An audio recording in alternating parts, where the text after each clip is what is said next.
Hello friends, so here is another question on projectile motion with angular projection. So it is given that a body is projected with a velocity of 30 meter per second at an angle of 30 degree with the vertical axis. We have to find the maximum height, the time of flight and the horizontal range. Again, we'll proceed the same way so that you have clarity about both approaches. First, the easy approach, if you remember the formula, put the value, get the answer. The second approach, a bit lengthy, but the component analysis approach. So we'll be doing both ways so that you have proper understanding of both the methods. So first, the formula approach. So first let us understand the situation. Here it is given that a body or an object, it is projected with a velocity of initial velocity of 30 meter per second, making an angle of 30 degree with the vertical axis. But what we need is what angle it makes with the horizontal axis. So here this angle 30 degree is slightly more, so but my drawing skills are not that great, so it will be like this, a bit like this. Okay, so let me okay, we'll stick to this. So this is 60 degree, remaining is 60 degree, 90 minus 30. So the 60 degree looks slightly smaller as compared to this 30 degree. So it's okay, it's alright. So you understand this is 60 degree, okay? Now, so the trajectory will be something like this. Okay, like this. And it will reach this point here, the object. So here it will cover a maximum vertical displacement, which is the maximum height at this point, and the net horizontal distance covered, which is called as the horizontal range, which is this. So let's name it starting point O, this highest point, peak point P, and this point Q. Okay. So the formula for maximum height, the first thing which is asked, maximum height. So that is equal to u square sine square theta by 2g.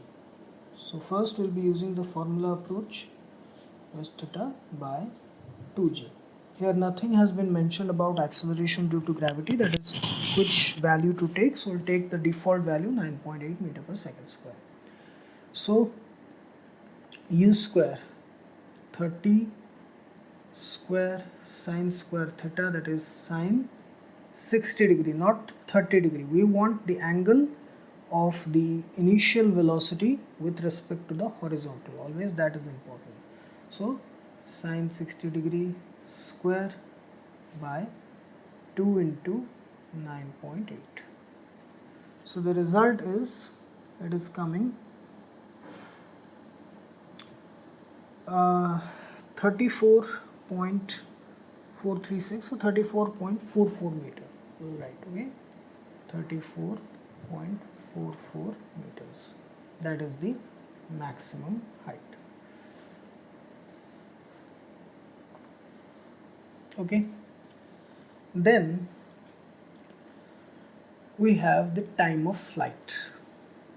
Okay, so the formula for time of flight, that is equal to 2u sine theta by g. Okay, the time of flight is equal to 2u sine theta by g. So it is equal to 2 into 30 into sine 60 degree, which is equal to root 3 by 2 by 9.8. So the result is coming 5.302 seconds or 5.3 seconds. So let us write it up to 3 decimal places, 5.302 seconds. So time of flight is equal to 5.302 seconds. And then we have the horizontal range, the net horizontal displacement. So that we know is equal to u cos theta, that is the horizontal component, multiplied with the time of flight. So u cos theta, so it will be 30 cos 60 degree, which is equal to 1 by 2 into time of flight, which is equal to 5.302 seconds. So 15 into 5.302 seconds, so it is coming around 79.53 meters. 79.53 meters. So that is the horizontal range.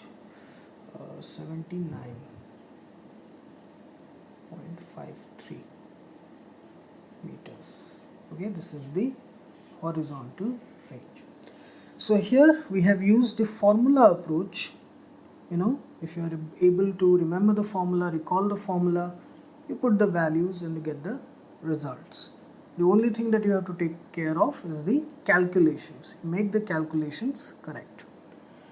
Next, we'll discuss the component analysis approach. Suppose you forget the formula, you don't want to miss out on this question, so you can use component analysis, which can be a bit lengthy, but we will apply equations of motion to x and y axis to get the same results. Okay, so let's see that. So now let us use the component analysis using equations of motion, that approach. So again, first let us draw the situation, redraw the whole thing. So this is the ball, it's the ground, the initial velocity that is equal to 30 meter per second,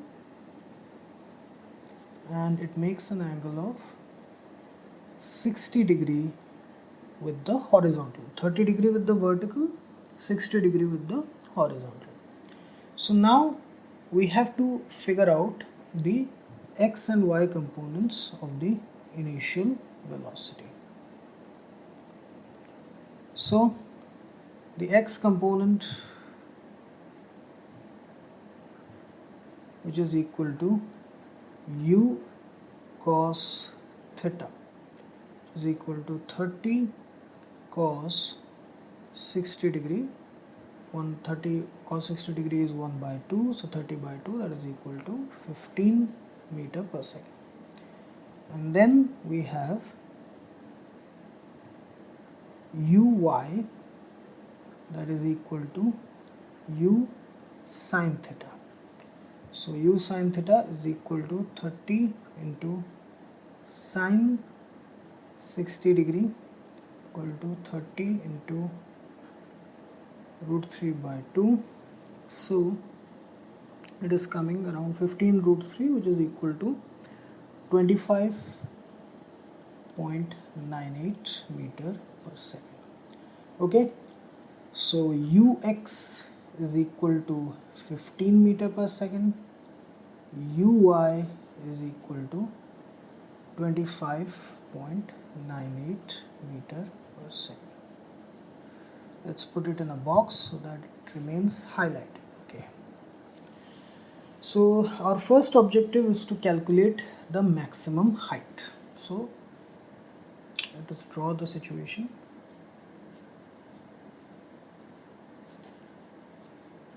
Okay, like this. Okay, the maximum height,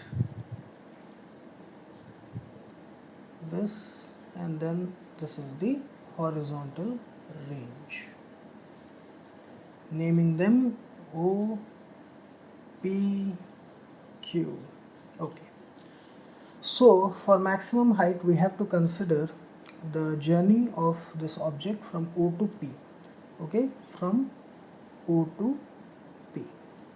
So for this journey, the net vertical displacement Sy is equal to Hmax, the maximum height. Then the y component of the initial velocity, that is equal to 25.98 meter per second. Now another important concept, that whenever an object is thrown with an angular projection, the x component, this ux component, u cos theta component, it always stays constant. Why? There is no acceleration along the horizontal direction, no accelerating or decelerating component along the horizontal direction. But this vertical component, it first decreases from O to P, that is from the ground level to the highest point.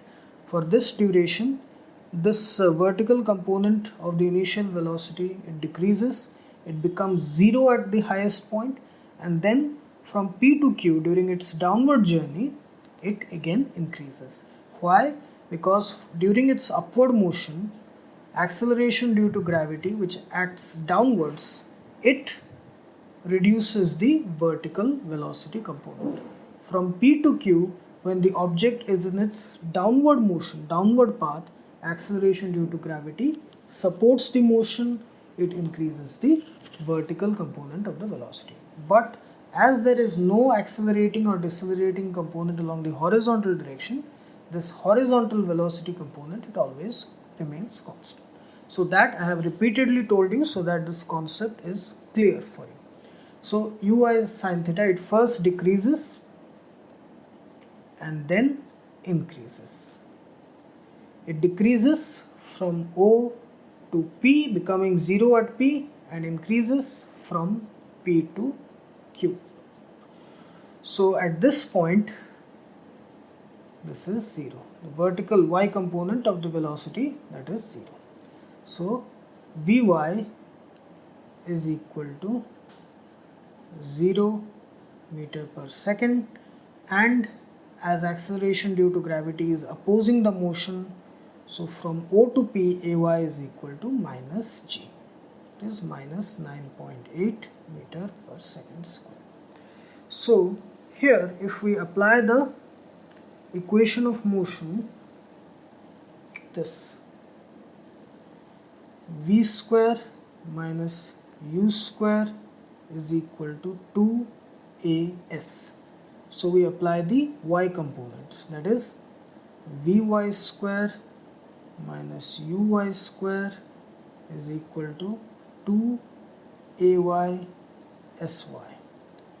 That implies 0 square minus 25.98 square is equal to 2 into minus 9.8 into h max.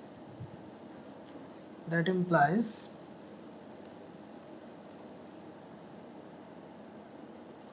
h max, because both sides are negative sign, so it will get cancelled. So h max is equal to 25.98 square by 2 into 9.8. So it is coming around 34.436, so 34.44 meters approximately. Yes, same result as the previous. Okay, 34.44 meters, that is the maximum height. Okay, then we have the time of flight. So here also we'll consider the vertical motion, the displacement along the y-axis. So for the entire duration, for its entire journey from O to Q, the net vertical displacement of this object is 0. Why? Because it started at point O. It reached point P, maximum height, and then it reached Q, which is at the same level as O. O and Q, they are at the same level. So even if there is a horizontal displacement, net horizontal displacement, which is equal to R, the net vertical displacement is 0. So for the entire journey from O to Q, net vertical displacement is 0 meters. Okay, then uy, the vertical component of the initial velocity, that is equal to 25.98 meter per second. Here I am repeatedly writing this so that the concept is clear for you, you don't get confused. Then acceleration due to gravity, that is equal to minus g, minus 9.8 meter per second square, and for the entire duration this time t will be the time of flight, tf. So here we'll be using the equation of motion. S is equal to ut plus half at square. So here we'll substitute the parameters with their y components, that is vertical displacement or y-axis displacement, then uyt, y component initial velocity, then t with tf, then minus 1 by 2 g tf square. So that implies this is 0, then 25.98 into tf minus 1/2 into 9.8 tf square. That implies 25.98 tf is equal to 4.9 tf square. 9.8 by 2, that is 4.9. We can write it that way. tf on both sides, so this will become tf. So that implies tf, time of flight, is equal to 25.98 by 4.9. So it is coming around how much? 5.3, same 5.302, so same 5.3 seconds. Same 5.302, 5.3 seconds. So again, through this approach also, time of flight is 5.3 seconds. Okay. Next, we have the horizontal displacement. Here also we'll be using the same equation. S is equal to ut plus half at square, but here we'll be using the x component, that is sx is equal to uxt plus 1/2 ax t square. So here the net horizontal displacement for the entire duration, that is equal to r, the horizontal range. So along the x-axis, net horizontal displacement for the entire duration, that is equal to r. There is no accelerating or decelerating component along the horizontal axis, x-axis, so that is equal to 0. Ax is equal to 0 meter per second square, and ux, which is equal to u cos theta, that is, we calculated, it is how much?